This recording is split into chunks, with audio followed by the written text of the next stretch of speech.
Hi, this is Dr. Kathy McGuire of Creative Edge Focusing, and I'm with Edwin Rush of the Center for Building a Culture of Empathy and Compassion. This exercise is called active listening, but maybe I'll just let Edwin say hello before I get into it too much more. Would you like to just introduce yourself a little?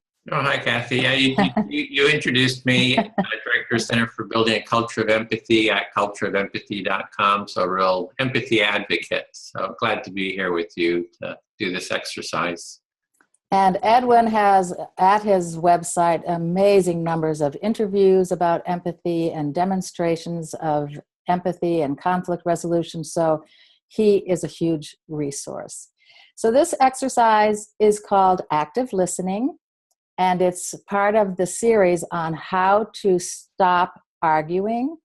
And in particular, active listening or empathic listening is a way that just diffuses someone's anger. If someone's coming at you out of the blue, like, I am really, really mad at you, the best thing you can do is just say back what they're saying, like, wow, something's really upsetting you. Typically, if someone's coming at you with anger, you want to come back at them with your own defensiveness. Well, too bad for you. Or, well, I didn't do anything. Well, you started it. And then you are off and running, interrupting each other, feeding off of each other's defensiveness, and it just escalates from there. So if someone comes at you, whether they're a stranger or a family member, even a child, and says, I am really, really mad, or I don't like the way you did that, just reflect. Wow, you are really upset. You really don't like the way I did that. You're not agreeing with the person, but you are centering them back in themselves. Instead of projecting all their anger out, they're going to start talking more from themselves. One thing to remember is that an angry person is a hurting person. So you want to connect with the vulnerable hurt person. And the way to do that is just reflect. So Edwin's going to try to demonstrate that. I'm going to come at him with a little bit of anger, an issue that we have. And we're going to go further. We're going to also demonstrate how you can actually go deeper in resolving a conflict by exchanging 5-minute active listening turns. So that's why I have this timer up here. The most important thing is to have a timer, to have turns and not interrupt each other. Miracles can happen. In addition, we're going to use active listening or empathic listening, which means setting aside your own assumptions, reactions, judgments, defenses, and just trying to say back what the other person is saying with special attention to the feeling tone. So if the person says, how could you possibly have forgotten our appointment? You might say back, wow, you are really upset that I forgot the appointment. So you're doing their content, but you're also guessing at the feeling tone. And if you're not right in your guess, then they can correct you and say, no, it's not that I'm that, it's that I'm feeling this. And then you just say, oh, so it's this. Okay, we're going to demonstrate. And here we go.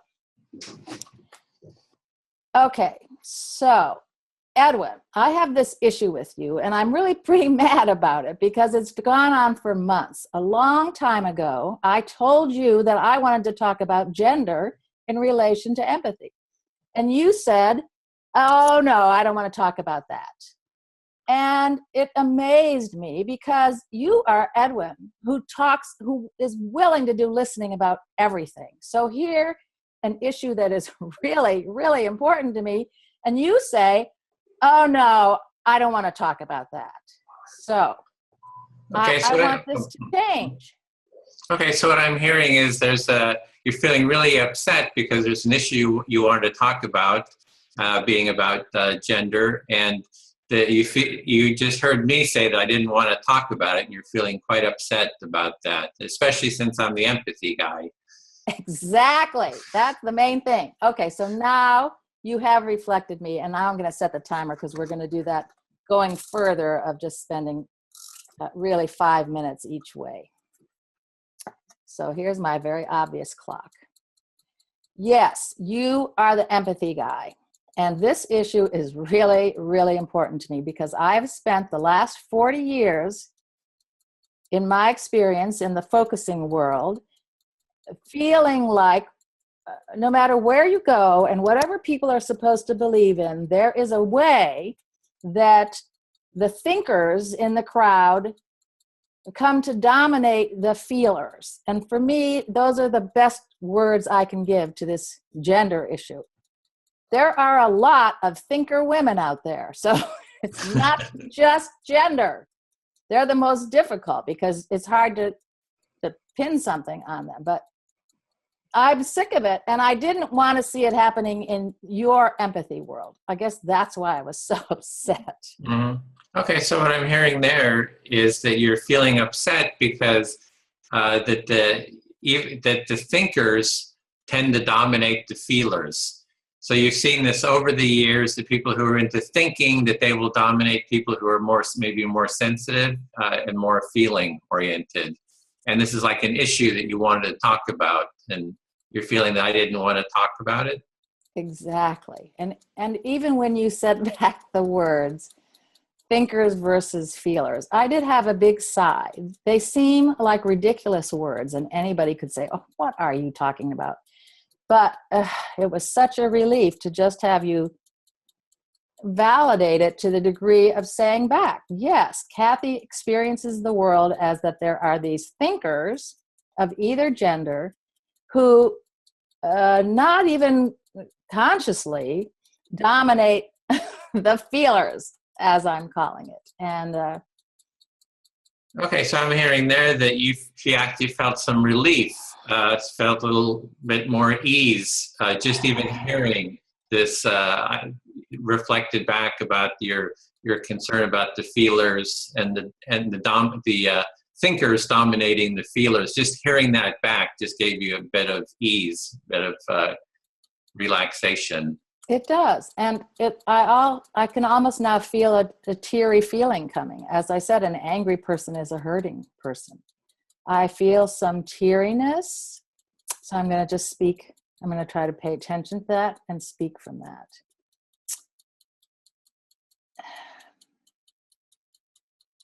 So the teariness is that I am a really intelligent person. I have a PhD from the University of Chicago, of all places. And I have been teaching empathic listening and experiential focusing skills for 40 years. And I learned focusing from its creator, Eugene Gendlin.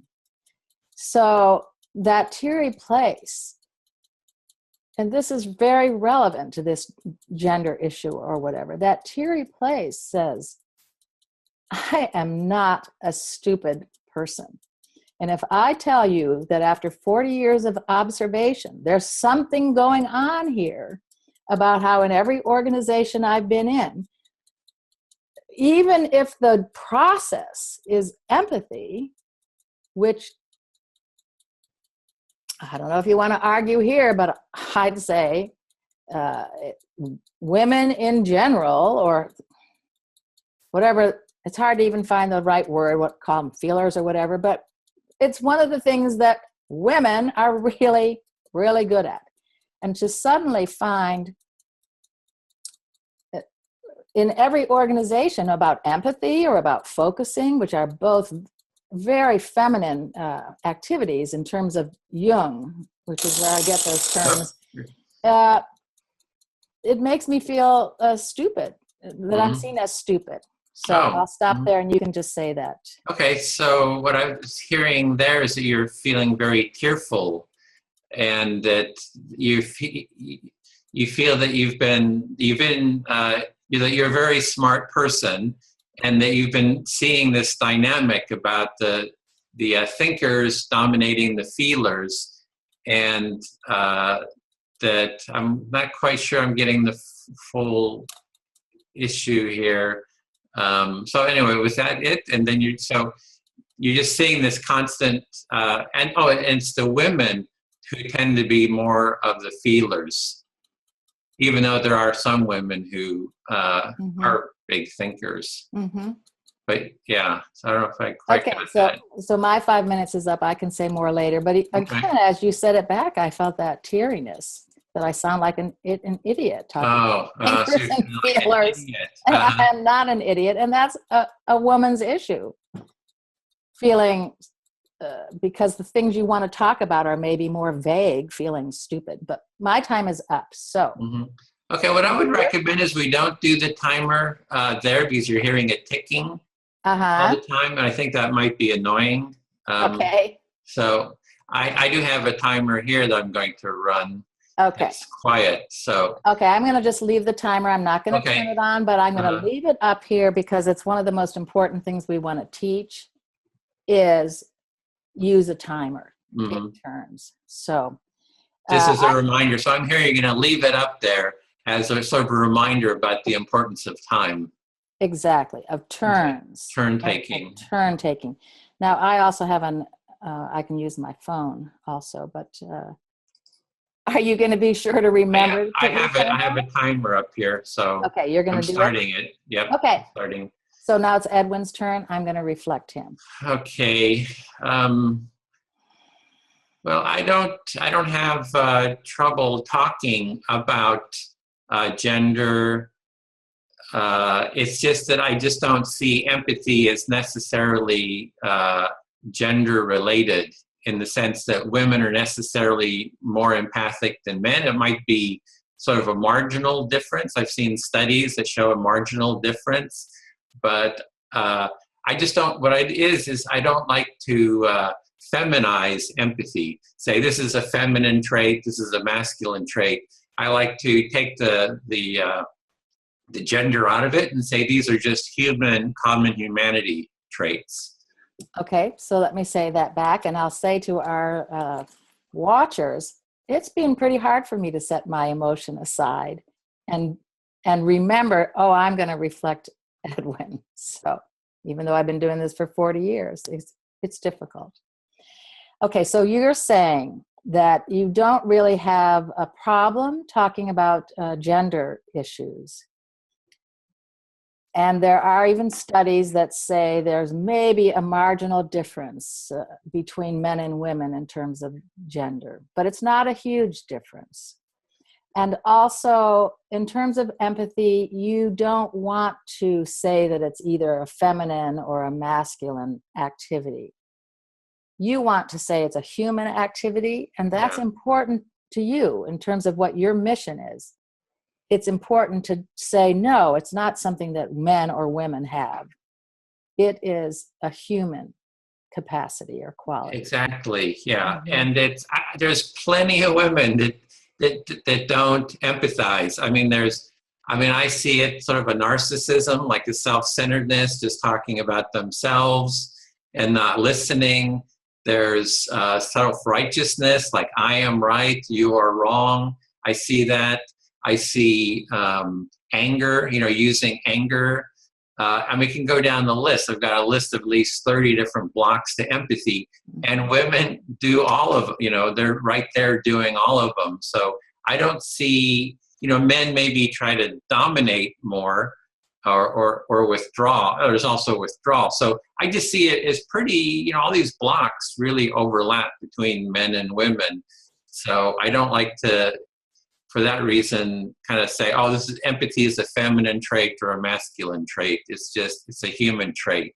So, yeah. So for you, it is not going to be helpful to have everybody going around talking about this as women are more empathic than men, and empathy is a feminine trait rather than a masculine one. And you want to say, there are plenty of women who have the 20 or 30 blocks to empathy that I can list. For instance, using anger, instead of being more owning, a number of different kinds of blocks. Kind of a narcissism. Narcissism, being more self-righteous. self-centered. Yeah, self-righteous. You got your list there. Like, righteous. Self-righteous. I am so right. Why can't you see the rightness of my position? And you're just you're just a terrible person for not seeing you're a jerk. So narcissism, self-righteousness, anger, wanting the women who want to tell you, I am right. Why can't you see that I'm right and just agree with me? Yeah. You're just a bastard because you won't do that. Right. And withdrawal, like kind of withdrawing of presence. So it crosses the board. Like I just see that, between all the genders. So I just find it, I'm glad to talk about the topic. I enjoy talking about it like we're talking about it now. So it's not talking about it that's the problem. It's just from my point of view, is just categorizing a trait as feminine or masculine. I don't see that maps over to reality. Mm-hmm. And so you're not wanting to say that women are more narcissistic, self-righteous, and angry than men. You're not trying to go that way either.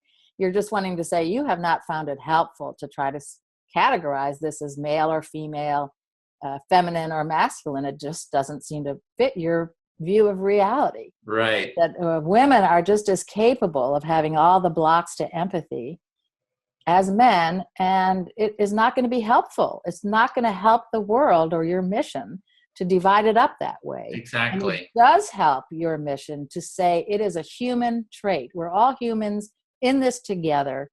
We all can learn and apply empathy. Exactly. I could go on and on, but my 5 minutes is up. All right. Yay. Yeah. Okay.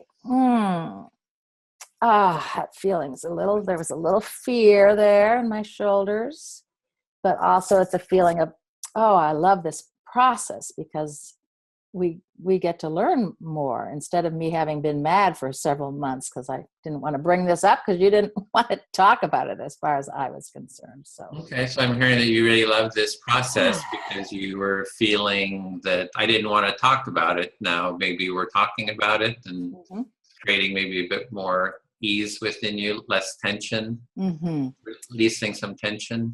Yes, and in terms of our listeners, we're going to just do each of us one more turn. So we're not going to get to the end of this, but we're showing a shift from what could have been an argument into learning from each other. So I do have a lot of tension and fear about this issue because I've been carrying it for 40 years. Okay, so I'm just hearing a lot of tension and fear about this because for 40 years you've been kind of holding this, carrying it. So I'm just thinking down a little bit more in a focusing way to just kind of ask myself, so what is all this kind of fear and sadness? Why I still want to hold up some kind of a flag for there's something different going on that needs a name. So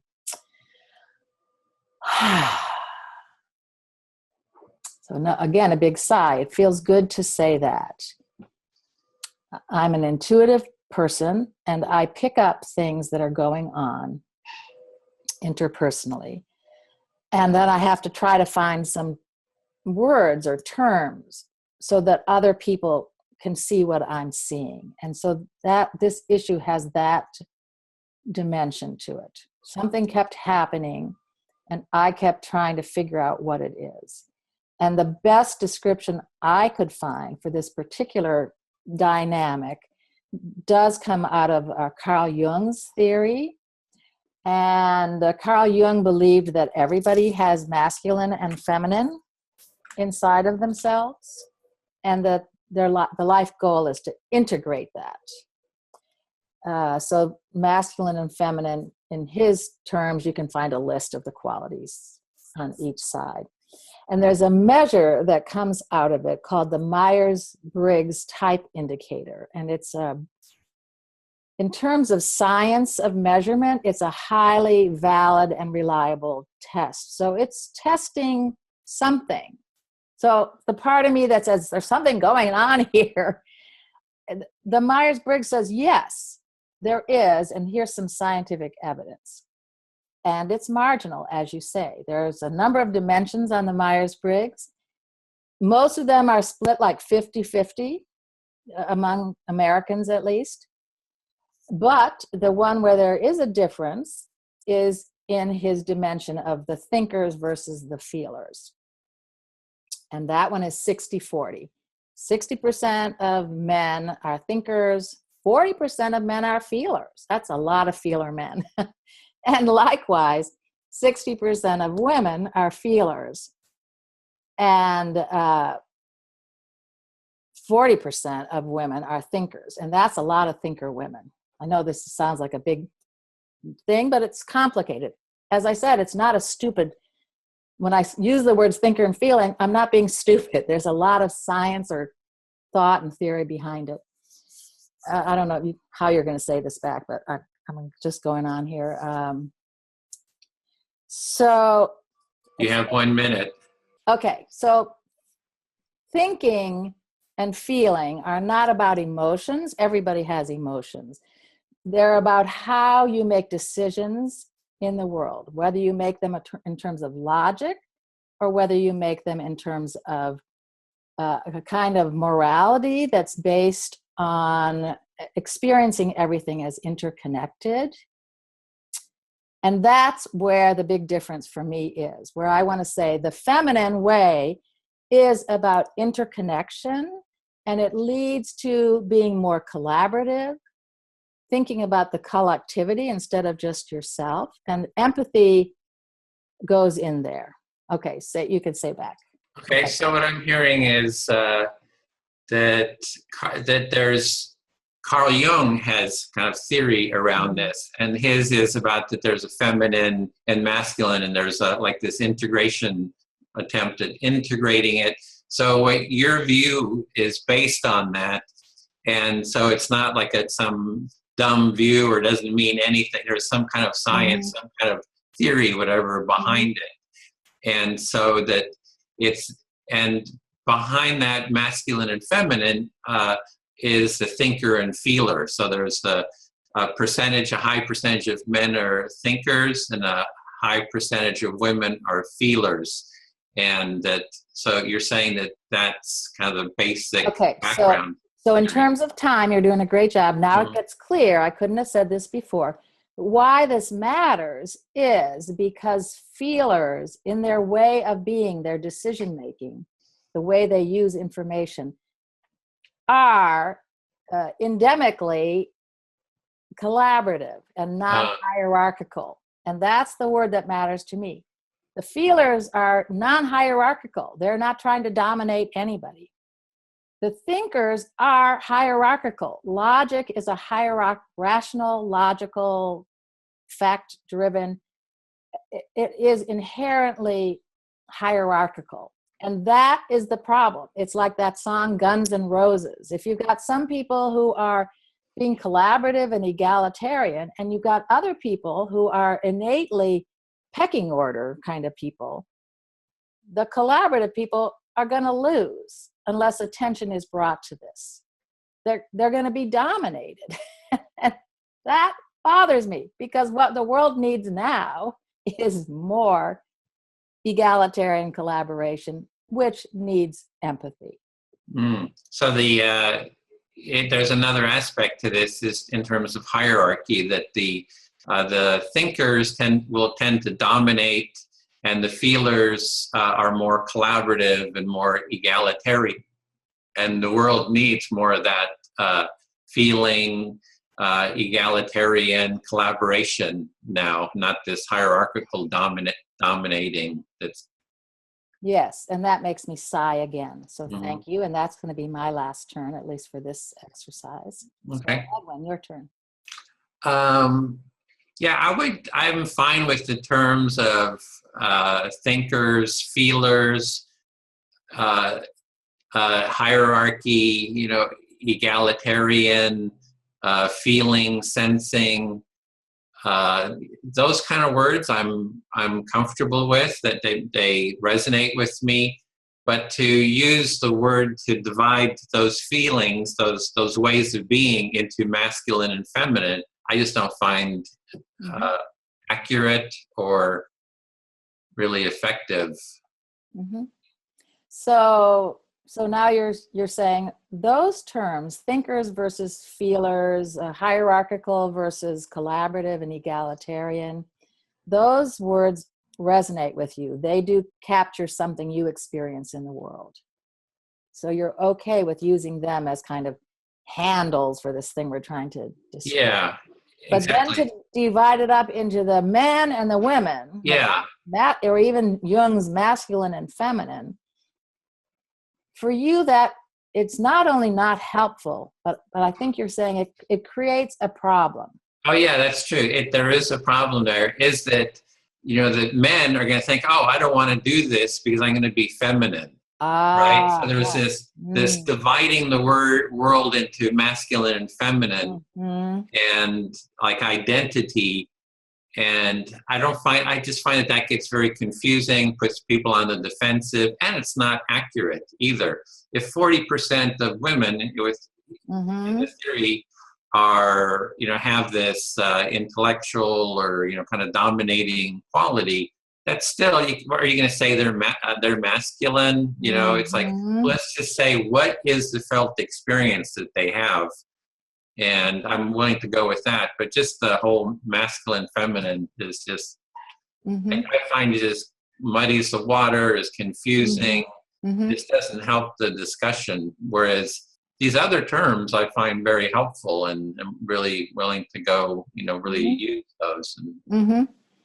Okay, so I reflected back that not only is it not helpful, but it could actually be harmful, like be a problem. And you said, yeah, that is capturing some edge of what this is for me. It's a problem. It muddies the water. What are you going to say? There's 40% of women who are thinkers. Are you going to tell them they're masculine? Is this going to be helpful? And the same, you don't want men to say, well, I'm not going to get involved in empathy. It's a feminine thing. I don't want to be feminine. So you're making some really good words for how this can really muddy the waters and be a problem. Yeah, and I don't even think it's accurate, because we have all these different capabilities as humans. Maybe, through culture, whatever, women have, developed those to a marginal degree more, but it doesn't make them inherently feminine. So, so it's just like wanting effectiveness, not just effectiveness, but kind of accuracy. I just don't see it as like an accurate term. So even if Jung says it, I don't care. So you can see some usefulness in terms like thinker and feeler, that they do refer to something that is maybe worth looking at or talking about. But to throw in there, empathy is masculine or feminine, or thinking is masculine and empathy is feminine. Yeah. I just think it really muddies the waters and makes people less likely to be interested in learning empathy. Yeah, and there's also another term, is systematizer and empathizer, and that comes from the work of Simon Baron-Cohen, who has written the book The Science of Evil, or The Science of Empathy, and I can't remember exactly.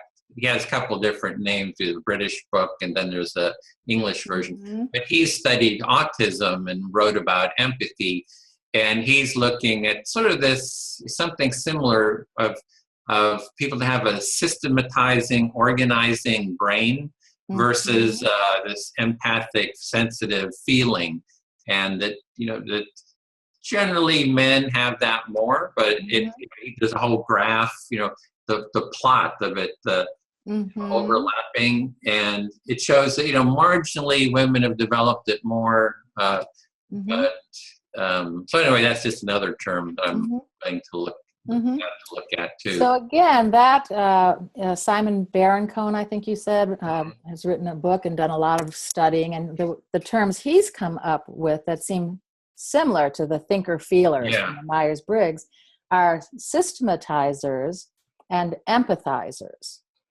And it kind of refers to that same thing, the logical, possibly more hierarchical, systemizing way of being versus the empathic way, which you didn't have time to say much, but is maybe more diffuse or I don't know. I'm not going More to of a feeling. didn't It's say. more of an awareness of feeling, Yeah. a sensitivity, feeling Mhm. into Mhm. experience. So So, that was yeah. mhm. So you find that that can be helpful in trying Hmm. to understand the dynamics that go on.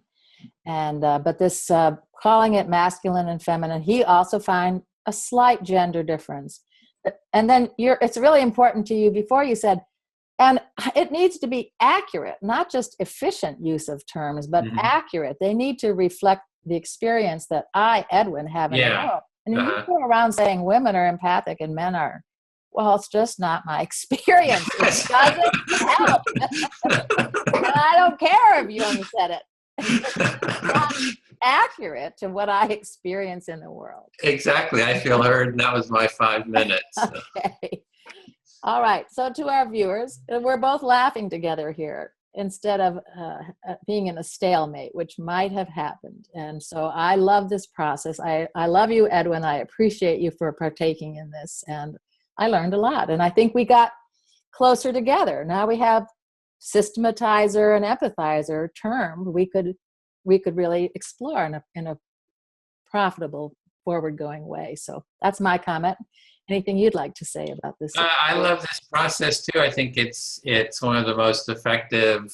It's for the amount of work and skill and so forth, you get the most benefit, and it's the foundation of therapy, of just well-being, of emotional healing, of conflict resolution, gateway to creativity and problem solving. So this is the one skill I think that's a beginning empathy building skill that you get the most benefit from Yeah. just to begin with. So That it's relatively easy for everyone to learn active listening or empathic listening, and the payoffs are tremendous in terms of application exactly. everywhere. So in closing, I'm going to refer people to Edwin's website, www.cultureofempathy.com, for just a wealth of information and examples, and refer you also to my website, www.cefocusing.com. So thank you very much, and we'll sign off here.